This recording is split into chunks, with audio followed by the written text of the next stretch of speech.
Well, hello, this is Mingora from Twitch channel Mingora666. I'm kind of a speedrunner and I was asked about how I do my streams, how is my setup, and I'm going to show you guys how to do it.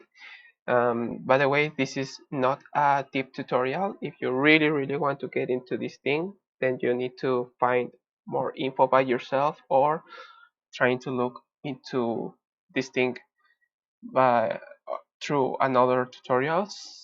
Anyway, I'm open. If you really want to, if you really want me to teach you how I do it, then you can ask. So, well, the first thing that I need to show you is how to capture your chat, because I was trying with feature chat to have the chat on my screen, but it's not working. So far, it's not working. So the easiest ways that you can capture your chat is coming into the creator dashboard.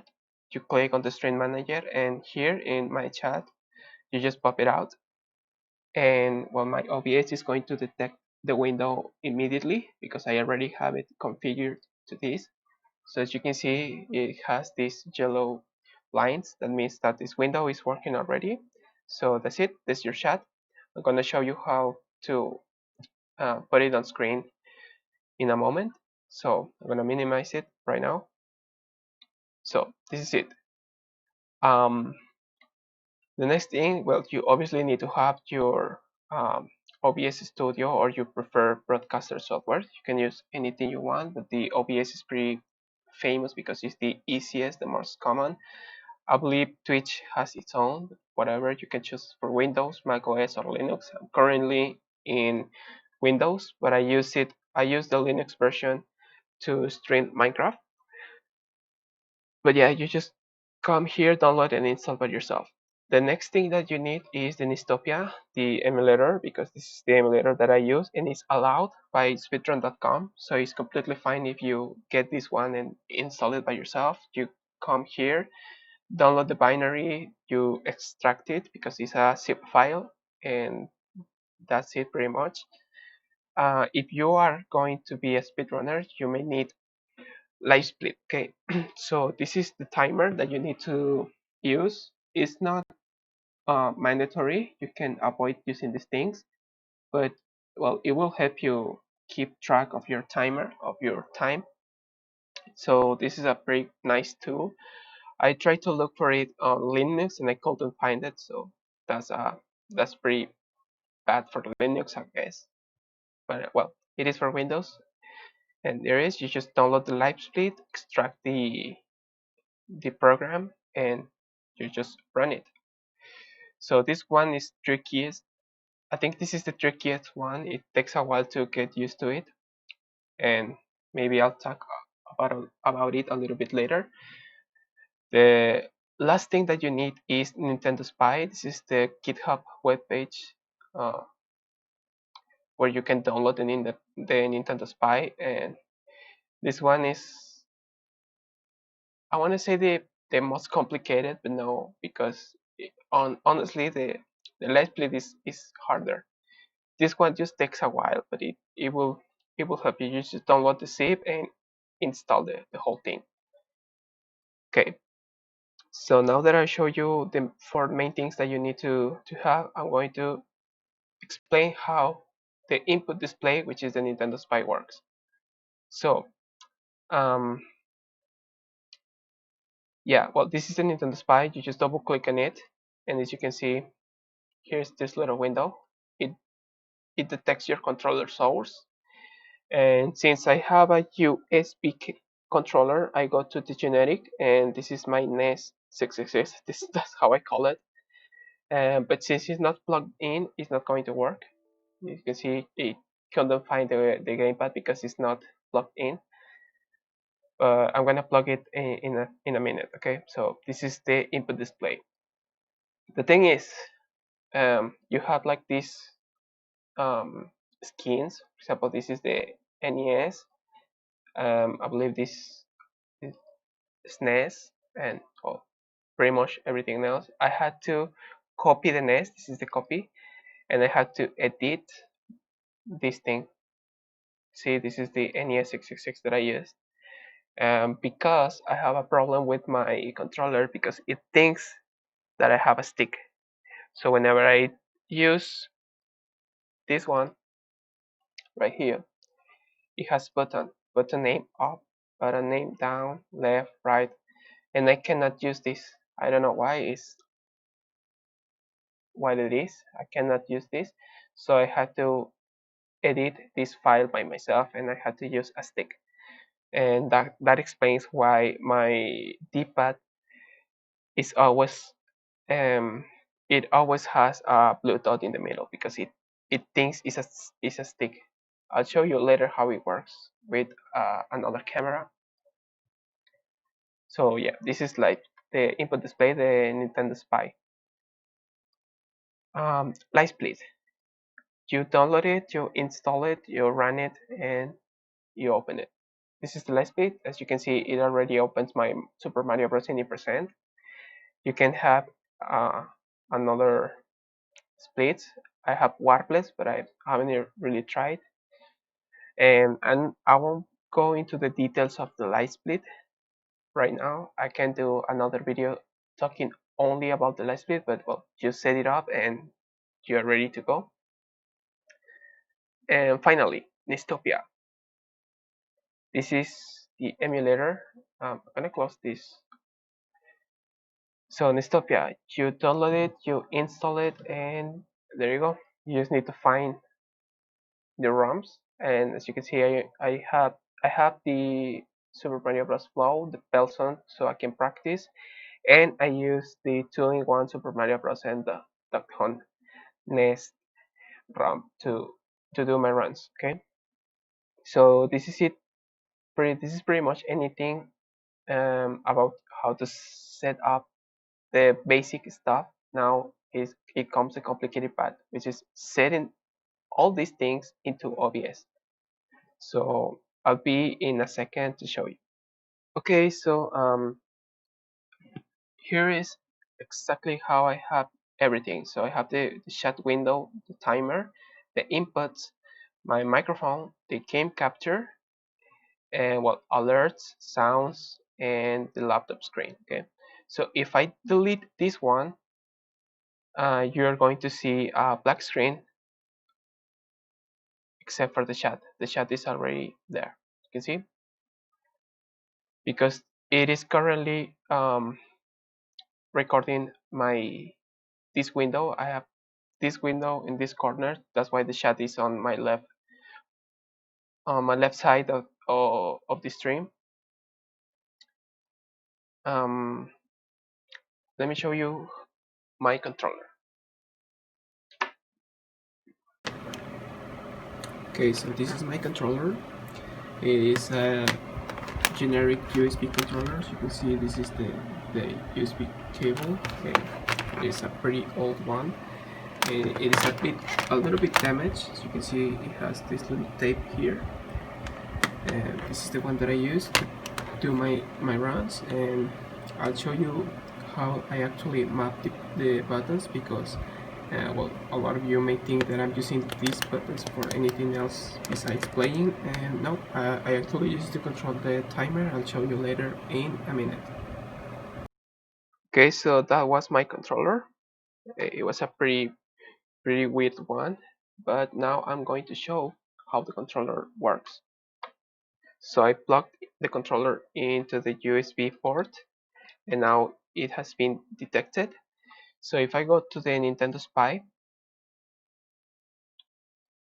and I choose the generic PC gamepad and the NES 666 that I created, this is the skin that I created, you can see it pops this little window, and if I push buttons, then you can see how it works. I'm gonna play a little video of how it works from my phone.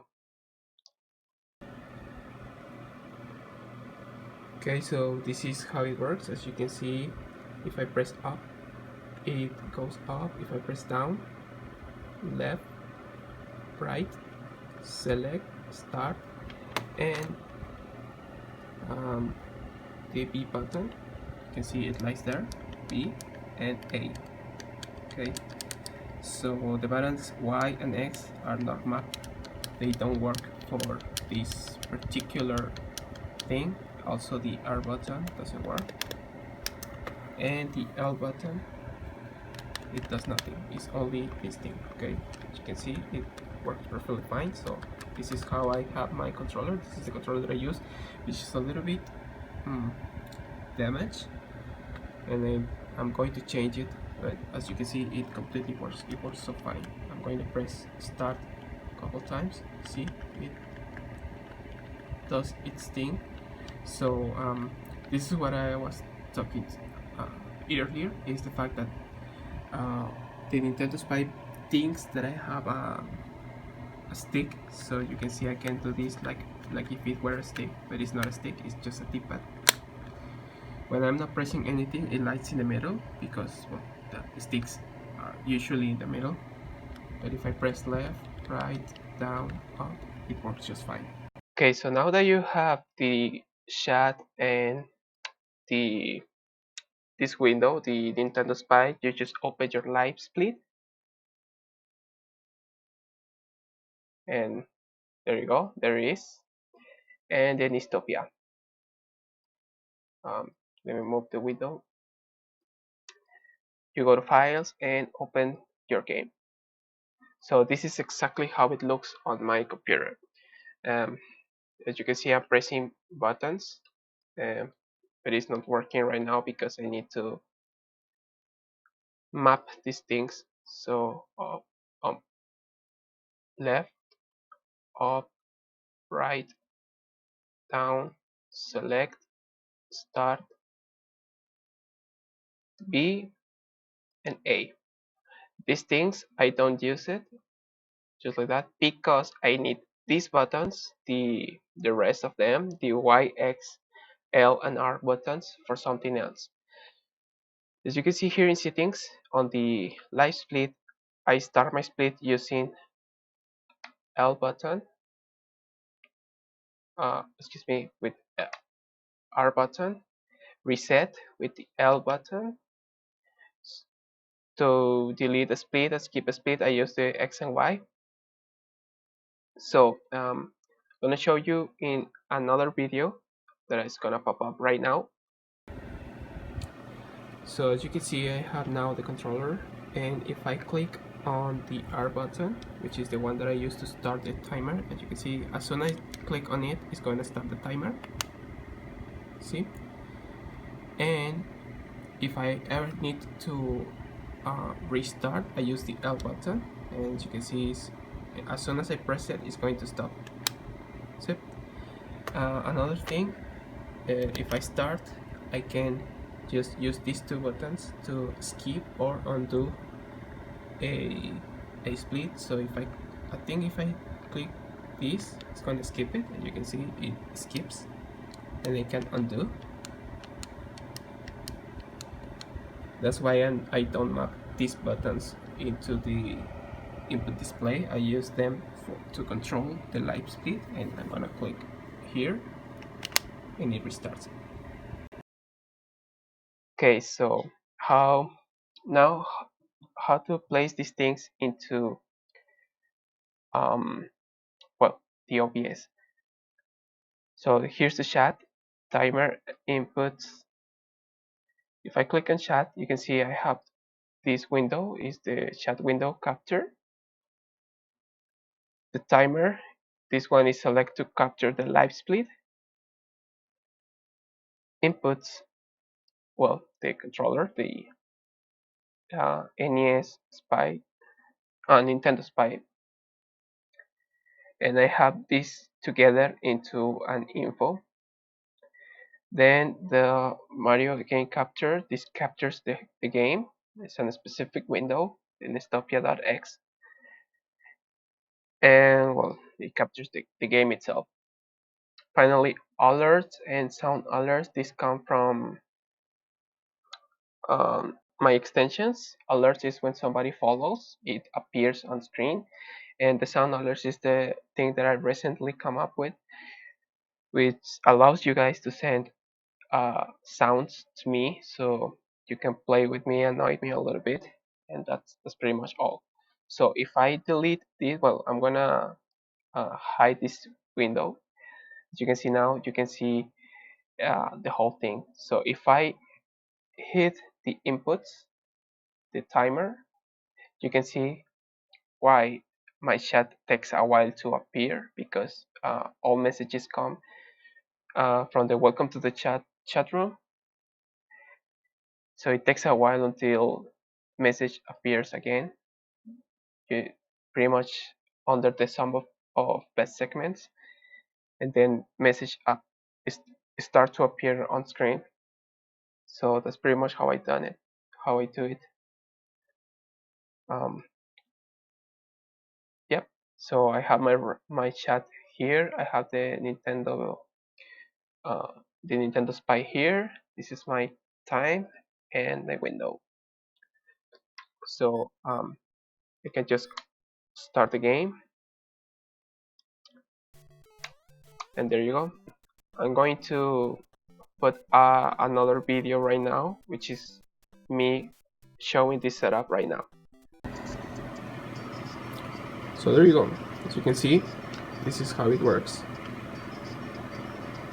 And if I click this button right here, it's gonna start the timer, and I can jump. You can see it lights up the button that I'm pressing. If I press B, A, and I don't know, maybe select, you can see it lights in because I'm pressing it. And if I press start, I pause the game, and I can reset the timer right now with this button. So yeah, that's how I do it. Maybe I can grab my controller like that. Yeah, there you go. This is how I like to do this thing. Yay. Oh, come on, Mario. Oh, this is hard. There you go. I can do it. And go down. Yes. So yep, that's how I do it.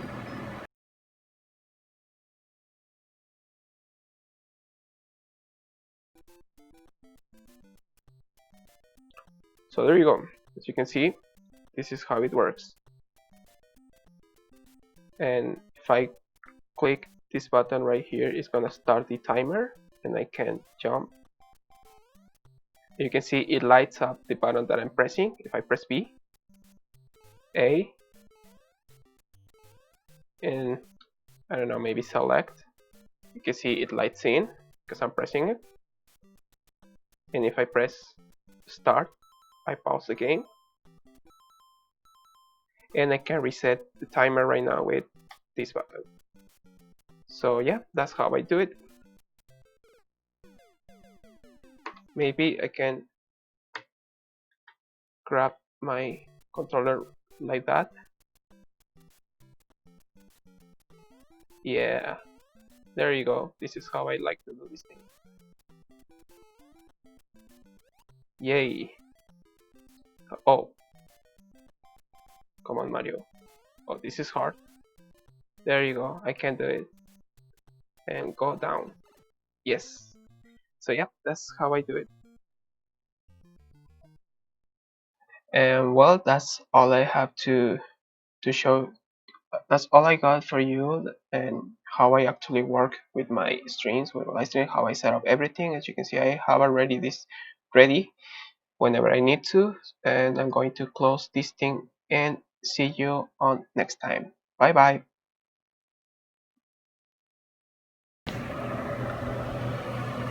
I was editing the video and I forgot to say that, well, I use VideoPad video editor to edit the videos, and well, yeah, this is me during the process of editing. Yay, it's gonna take a while.